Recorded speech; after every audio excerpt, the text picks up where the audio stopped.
Bonjour et bienvenue à ce 5e épisode du Petit cours d'histoire féministe. Aujourd'hui, on parle d'une tradition bien particulière, c'est-à-dire celle des hammams dans l'histoire de l'Empire ottoman du 15e siècle. Imaginez passer la journée au spa en fumant le narguilé, en s'épilant et en jasant. Les hammams, c'était un peu ça. On en parle dans un instant. Pour commencer, voici ce que nous dit l'historien Frédéric Hetzel à propos de l'histoire de l'Empire ottoman. Édifié lentement au début du 14e siècle sur les ruines de l'État seldjoukide d'Anatolie, puis au 15e siècle sur celles de l'Empire byzantin, l'État ottoman, après la prise de Constantinople le 29 mai 1453, est devenu l'une des puissances majeures de l'Europe et du Proche-Orient. Bien administré, doté d'une armée solide, il a constitué au 16e siècle et pendant une partie du 17e siècle une menace sérieuse et constante pour les puissances européennes. Maître de la Méditerranée, de l'Afrique du Nord, de l'Europe balkanique, des pays du Proche-Orient et des rives de la mer Noire, il est le dernier des grands empires du Vieux Monde et peut être considéré comme le successeur des empires romains, byzantins et arabes.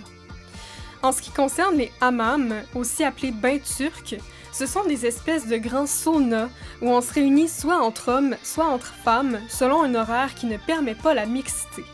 C'est normal, puisqu'on s'y retrouve généralement entièrement nus. Il y a des hammams un peu partout dans les villes de l'Empire ottoman. Certains sont luxueux, d'autres un peu plus mal famés. Aller au hammam, c'est un peu comme aller au spa. Il y a une salle d'accueil et de vestiaire, une salle de transition tiède, de massage et d'épilation, une première salle chaude et enfin une salle très chaude à étuve pourvue de vasques et de banquettes. Dans le fond, c'est le bout dans ta journée au spa où tu commences un peu à mal filer à force de respirer des vapeurs d'eucalyptus. Enfin, chaque hammam possède un four dans lequel on brûle continuellement du bois. Ça ne coûte presque rien d'aller dans ces bains et la plupart d'entre eux sont la propriété des fondations pieuses. Mais surtout, les hammams remplissent une fonction très importante dans la société ottomane parce que ce sont des lieux de réunion, d'échange et de conversation. Comme l'explique Frédéric Hetzel, le hammam est au centre de toutes les grandes circonstances de la vie. La future maman s'y rend régulièrement dans l'espoir de faciliter son accouchement. 40 jours après la naissance, elle vient s'y purifier rituellement. Croyez-le ou non, mais aller au hammam sert aussi d'occasion pour rencontrer la future belle-mère et pour se présenter. Il y en a qui sont moins gênés que d'autres. Ces hammams vont exciter comme jamais l'imagination des voyageurs européens qui pensent que les femmes qui vont au hammam font des orgies ou se livrent à des rites sexuels mystérieux.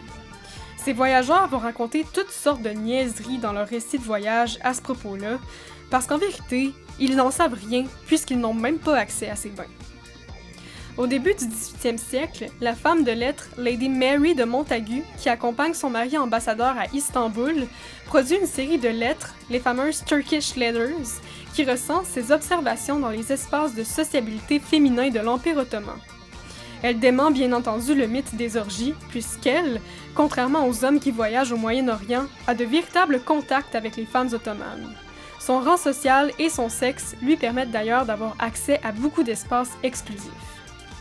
Mais Lady Mary entretient quand même un certain désir homo-érotique dans les scènes qu'elle dépeint, et son orientation sexuelle fluide transparaît dans la plupart de ses écrits. Elle mentionne ceci à propos des hammams.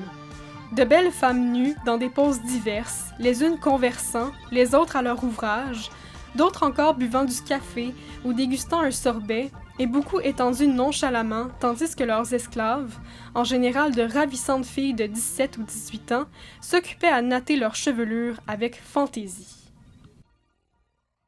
Merci d'avoir assisté à ce 5e épisode du Petit cours d'histoire féministe.